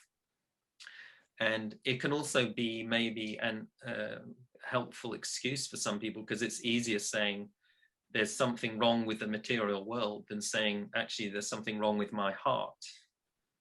You know, it's not my fault, you know, God, you made us wrong somehow. And then later in history, this in the kind of 3rd, 4th century, again, this dualistic view comes profoundly into Christianity through a group of philosophers called the Neo-Platonists, and Plotinus was the most famous kind of these philosophers, and they turned Plato's sort of philosophical split between, this idea of this perfect realm of ideas and then the earthly realm of appearances, and they turned this into a spiritual system of, you know, perfect spiritual world, and then this physical earthly world. And a human being is there in the spiritual, there's there's God, or the One, they called him, this divine one, and a spark of the divinity breaks off, and then it gets stuck in the physical world in a human body. So the soul gets stuck in the human body, and it's just waiting to be liberated back to back into being with the One. And these Neo-Platonists, they were very influential in some of the early Christian congregations, so much so that a synthesis between Christianity and Neoplatonism was attempted. And a lot of theologians would argue, somebody even like St. Augustine, who was a Neoplatonist before he became a Christian, found it hard to leave that kind of dualistic worldview behind. So, for example, some of his views on sexuality, would have been influenced by this kind of Neoplatonic view. And then later on, the church saying that, if you really wanted to live a spiritual life, you should be celibate, because sex is to do with the body and bodily desires. So it, must be, can't be spiritual. And so on and so on. And then so it kind of rears its head again and again in slightly different ways. I would say a lot of sort of, evangelicalism has a pretty dualistic worldview today, and particularly actually people that focus very much, I would say, on kind of, dare I say the word, kind of pre-millennial rapture thing, where we'll get taken out of this world, and the world is inherently bad and evil. So there's this focus all the time on a kind of escape theology. So I don't know a book you could read about it. Maybe someone could put that on, the history of all these ideas, but it's it profoundly influences. So even I would say something like, if you said, Jesus came to save souls for heaven.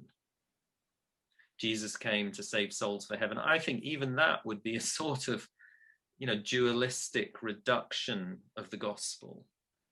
Because actually, when you look at it, Jesus didn't just come to save souls for heaven. He came to save bodies, for the new creation. Do you see what I mean? He came to save the whole of the new creation.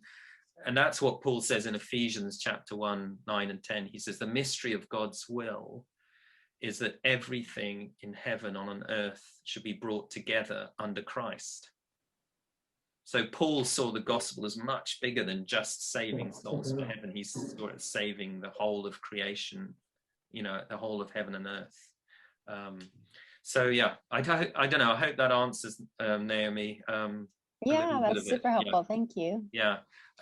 Something that might be worth reading actually is In Being Human. Do you know the book by Raoul Macaulay and Jerome Bars, who worked at this L'Abri here in England? No, actually. And there's a book called Being Human. Okay. And they go into some of the philosophy of that kind of Neoplatonic dualism much more. And that would be quite helpful, I think. Yeah. Thanks. Great. Thanks, Naomi. Good. How are we doing time-wise? I don't know if we're kind of... Isn't it? It's midnight for you, right? Or is it only 11 o'clock? Okay, yeah. Yeah. But I can keep going if people want to ask more questions, or does anybody should call it a day. But I'm happy to go for another little bit. Rob Wheeler was asking if you had recorded your lecture about comprehensive spirituality, which I said you just mentioned to me earlier that you had not. No, I haven't. Yeah, I haven't. And that might be an idea for a second follow-up book, if that ever comes into being, once I've recovered from doing this one. Yeah. Oh, someone's in the Czech Republic there. Cool. Debbie. Yes. Hi, Debbie. Good. Well, maybe we should, we could finish there. That's it's a good. Oh, Clint might have one more. Okay, Clint. Let me. Oh, there's one from Chris and Mary Sherman. Said something. A question there. Oh, about it will be available. It's being recorded, right? And it will be. Yeah, I'm hoping it will to be put it on posted YouTube. later. Yeah, that was the Sherman's question. Yeah. Okay, great. great. Clint, if you want to ask another question, I can unmute you here. Okay, I just wanted to ask you to sum things up, maybe a summary. Yeah. And the summary might be based on this question. I'm losing you. In a nutshell, what is it that I should be doing? Yeah. To maybe touched on this already, I'm sure you have, but could you summarize what I should be doing to bring kingdom into my own life more effectively? Yeah. Yeah. And that's about my question right Great. there. Yeah. Thanks. Maybe a summary. That's a good place to finish, Clint. Thanks. Great. Yeah. Question. Yeah. I would say that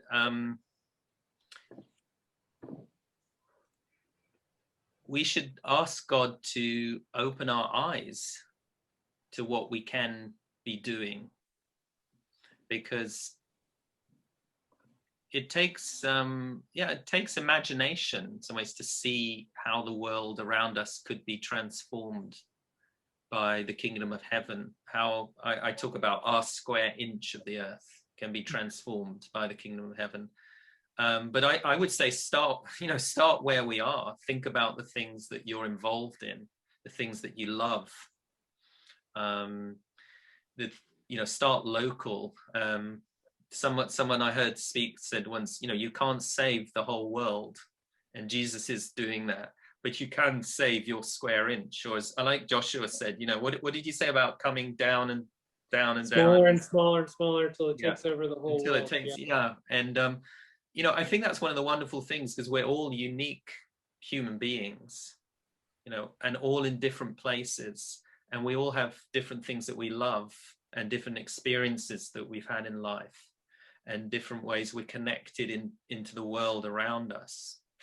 And there isn't a one size fits all, and so we should ask God.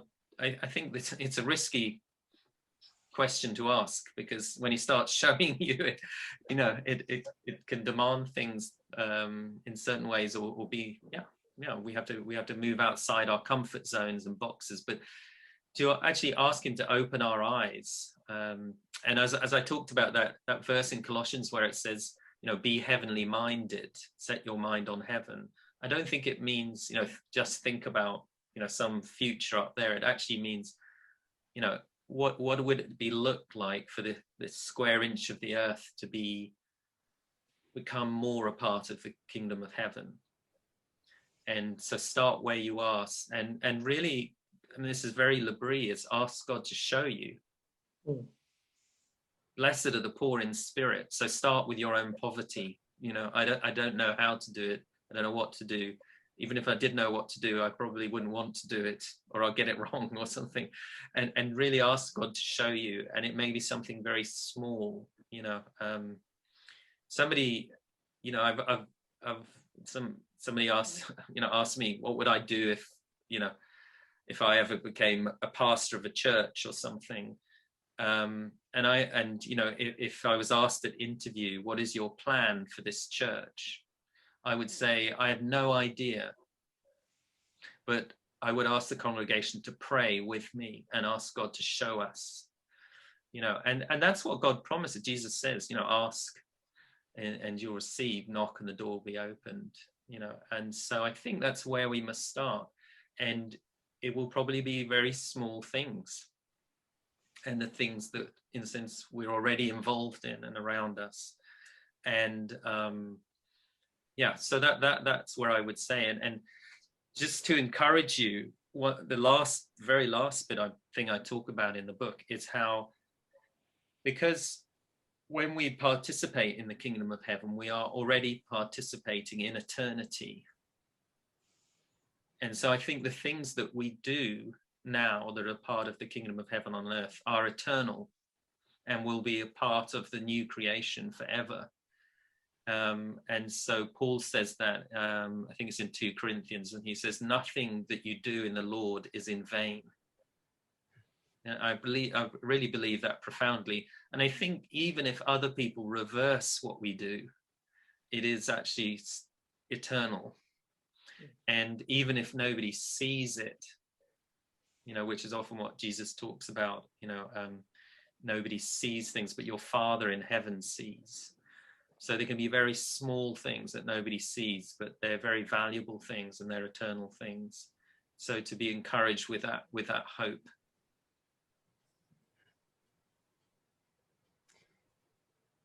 Good, thank you. Great stuff. Yeah.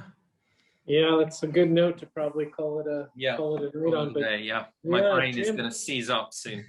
yeah, Jim, thank you so much. Thank you for the work that is in this book, the riches of this book, the goodness of this book, and thank you for answering questions and sharing some thoughts.